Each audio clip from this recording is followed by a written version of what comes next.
Alors, petit message juste avant la vidéo, sachez que 2 jours après notre visite, un accident a eu lieu à Europa Park causant 7 blessés. Donc une pensée pour tous les visiteurs et les employés ayant été blessés. Après la nouvelle gamme de passes annuelles de Disneyland Paris, je me sentais obligé de quitter cet univers où les prix augmentent sans cesse et la magie diminue. J'ai donc réfléchi à de nouveaux parcs que je n'avais pas encore découverts. Si la petite souris ne m'intéresse plus, pourquoi pas aller voir la seconde petite souris? Aujourd'hui, je vous emmène avec moi dans mon grand voyage à Europa Park.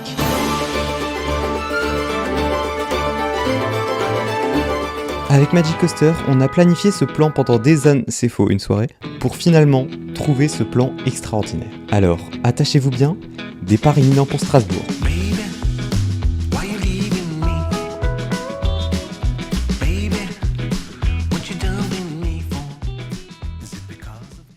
Et nous voici donc entre la France et l'Allemagne, en France. Vous avez l'Allemagne là-bas, vous avez la France ici. En effet, on dormait dans une auberge juste à côté de l'Allemagne, donc c'était très pratique pour aller faire des petites balades là-bas. À ce moment, j'étais quand même très stressé à l'idée de faire Silver Star, le fameux coaster très doux qui m'attendait le lendemain.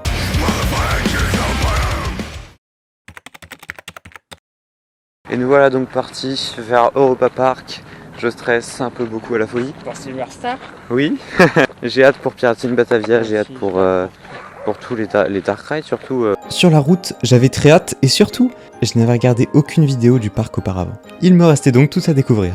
Puis en arrivant, le fameux mélange de stress et d'excitation, signifiant l'impatience de découvrir cet endroit, me reprit. Et nous voilà arrivés dans ce fameux parc, la fameuse entrée, le meilleur moment de la journée quand t'entres dans le parc. On se dirigea tout de suite vers l'attraction la plus proche, le Voletarium. Grâce au grand Léo Park fan professionnel, j'ai pu savoir les choses à ne surtout pas rater sans me spoiler. Allez voir sa chaîne, c'est incroyable. Bref, la file d'attente, c'était une claque, mais vraiment, le mot est faible. J'ai pas bien compris l'histoire, mais d'après mon imagination, on se trouvait dans un bureau d'explorateur où un petit robot allait nous faire découvrir les merveilles du monde. En passant par des couloirs en briques, des pièces de conception de véhicules et des toilettes. Ah oui, de réelles toilettes sont présentes dans la file d'attente. Si ça c'est pas de la magie. Bref, j'étais bien choqué et même ému de découvrir tout ça. La file d'attente est exceptionnelle. C'est pas le meilleur endroit. Oui, c'est vrai. Puis je m'installais dans mon siège, prêt à faire mon premier Flying Theater. C'est-à-dire avoir les pieds dans le vide devant un écran géant, vous donnant l'impression de voler. Voilà, claque, le Voletarium. Waouh, c'était incroyable. À chaque moment, je me disais non, pitié, c'est pas fini. Waouh, j'étais choqué, j'avais des frissons tout le long. Mais vraiment. J'avais envie de pleurer limite. Mais oui, pareil. Après ça, on se dirigea rapidement vers Silver Star, le cauchemar de mes nuits. Bon là, c'est pas très drôle ce qui est en train de se passer. Voyez-vous pourquoi? Comme vous le voyez, j'étais pas hyper serein à l'idée de le faire. Puis au fur et à mesure de la file d'attente horriblement moche, au fur et à mesure de la file d'attente, je me décidais à le faire. Je me retrouvais donc rapidement dans le train, à l'idée de battre mes peurs pour toujours. Le train commença à gravir le lift, déterminé à chuter de 73 mètres de haut. Ma première réaction fut « je l'ai fait !» Mais au niveau thématisation, on n'y est pas du tout. Je me suis donc réfugié dans un dark ride nommé... Là on est dans Madame quoi? Frodenreich. La file d'attente était très travaillée. Et il y a quand même une ambiance qui a du charme, malgré les animatroniques pas terribles. En même temps, c'est plus Disney. Ensuite, on a mangé pour se diriger rapidement vers Pirates Batavia, un des plus gros dark rides du parc. La file d'attente était exceptionnelle. J'ai beaucoup aimé les perroquets qui t'annoncent les règles de sécurité.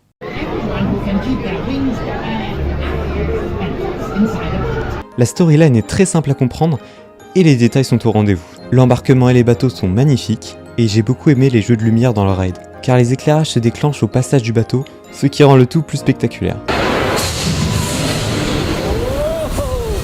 Ensuite, on s'est dirigé vers Wodan, une des plus grandes montagnes russes du parc. La file d'attente était magnifique.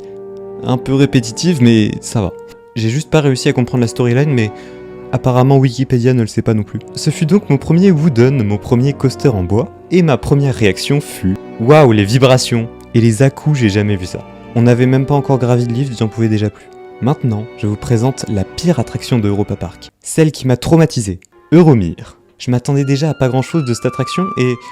heureusement, la musique infernale qu'on s'est tapée pendant toute la file d'attente, j'en pouvais plus. Mais la suite est pire. On embarque dans les fameux trains, et puis nous voilà arrivés dans le lift, mais avec une ambiance glauque. Mais alors, pire que le Transdémonium. Cette musique à fond, la non-thématisation, l'obscurité, le tournis, la chaleur sèche, je sais pas pourquoi, mais ça m'a vraiment mis mal. Et puis dans le coaster, les à-coups, les accélérations super puissantes, bref, horrible. J'ai pu aussi faire le coaster Arthur, que j'ai beaucoup apprécié pour sa gare, sa file d'attente et ses casiers. Incroyable ce système de casier. Dans la file d'attente, on te donne une carte qui te permet de déverrouiller ton casier. Non, on n'est pas à la piscine arrêtée. Tu mets donc tes affaires dans le casier, et puis à la fin de l'attraction, tu récupères ton sac en arrivant de l'autre côté du casier. Dans le ride, j'ai beaucoup aimé l'alternance thématisation coaster. C'est ce que je cherchais depuis très longtemps. Et juste, parfois, ça part un peu en cacahuète. Comme cette scène où la musique est loin de me faire rêver, par exemple.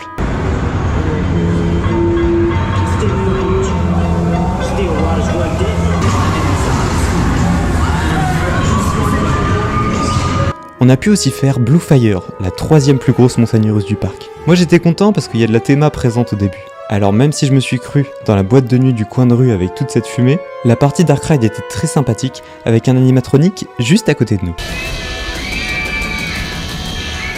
J'ai été très heureux de pouvoir découvrir un parc merveilleux comme celui-ci, qui je pense est déjà devenu mon préféré.